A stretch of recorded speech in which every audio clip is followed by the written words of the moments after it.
بسم اللہ الرحمن الرحیم۔ آج ہم بات کر رہے ہیں ایک معروف بیماری OCD کے بارے میں۔ اس کو obsessive compulsive disorder کہتے ہیں، اردو میں اس کو خیالات اور اعمال کا تکرار و تسلط کہہ سکتے ہیں، یا جبری خیالات اور جبری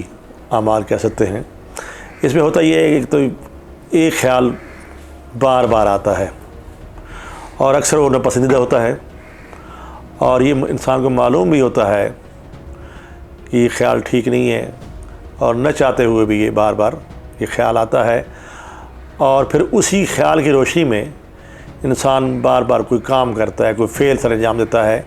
مثلاً اس کو خیال آتا ہے کہ اس کے ہاتھ گندے ہیں، وہ بار بار ہاتھ دھوتا ہے،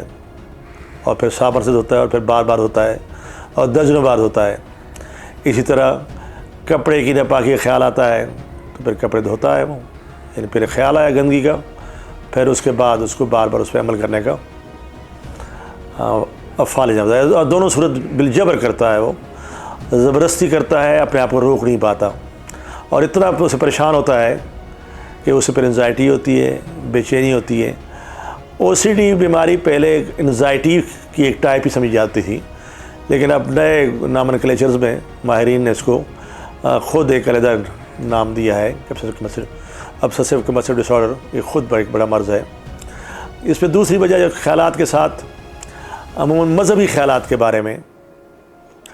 منفی خیالات آتے ہیں۔ ہمارے پاکستان میں خاص طور پر اس طرح گندگی کے خیالات کے ساتھ ساتھ پاکی ناپاکی خیالات آتے ہیں۔ اسی طرح اللہ تعالیٰ اور اس کے رسول صلی اللہ علیہ وسلم اور دیگر انبیاء کے بارے میں، یا بزرگوں کے بارے میں، یا درگاہوں کے بارے میں،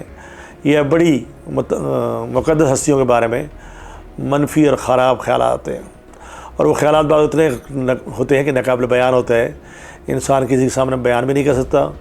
اور وہ روک بھی نہیں سکتا۔ ان حالات میں انسان بہت پریشان ہوتا ہے، لیکن یہ بیماری قابل علاج ہے۔ پرانے لوگ اس کو، کچھ لوگ اس کو وہم کہتے تھے، کچھ لوگ اس کو وسوسے کہتے تھے کہ بار بار وسوسے آتے ہیں، وہم ہوتا ہے گندگی کا یا خیالات کا، لیکن یہ ایک بیماری ہے اور قابل علاج ہے۔ اس کو اگر اچھی طریقے سے اس کا علاج کیا جائے تو انسان روزمرہ کے معاملات ٹھیک طرح سے نبھا سکتا ہے، اور اگر علاج کے بغیر چھوڑا جائے تو یہ بیماری مزید خراب صورتحال اختیار کرتی ہے، اور انسان بہت پریشان رہتا ہے، اور اپنی معمول کی کارکردگی اور پرفارمنس بحال نہیں رکھ پاتا۔ علاج میں بہت اچھی دوائیں ہیں آج کل، جس میں اینٹی ڈپریسنٹ ہیں اور اینگزائٹک ہیں، خاص طور پہ ایکسرسائز اور ایکسرسائز وغیرہ، یہ بہت مفید ہے۔ اس کے علاوہ اس میں ایکسپوجر تھراپی، ہپنو تھراپی اور CBT بہت مفید ہیں، اور خاص طور پہ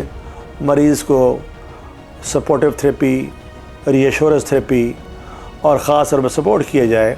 کہ ان کی خیالات کے بارے میں بار بار اور اس کام کے بارے میں کہ فرض کیا اس کو خیال آتا ہے کہ اس کی کنڈی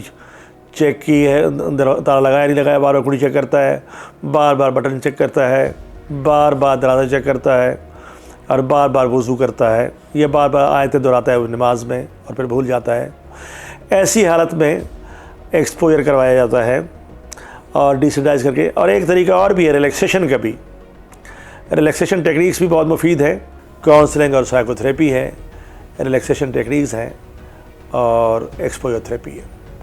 یہ ساری چیز مل کر لیکن اس کے لیے ضروری ہے کہ انسان شروع سے ہی رابطے میں رہے ایک اچھے ماہر نفسیات سے، ایک اچھے سائیکیٹرسٹ سے، اور ایک اچھے سائیکو تھراپسٹ سے، جس کی رہنمائی میں انسان اس بیماری پہ قابو پا سکتا ہے۔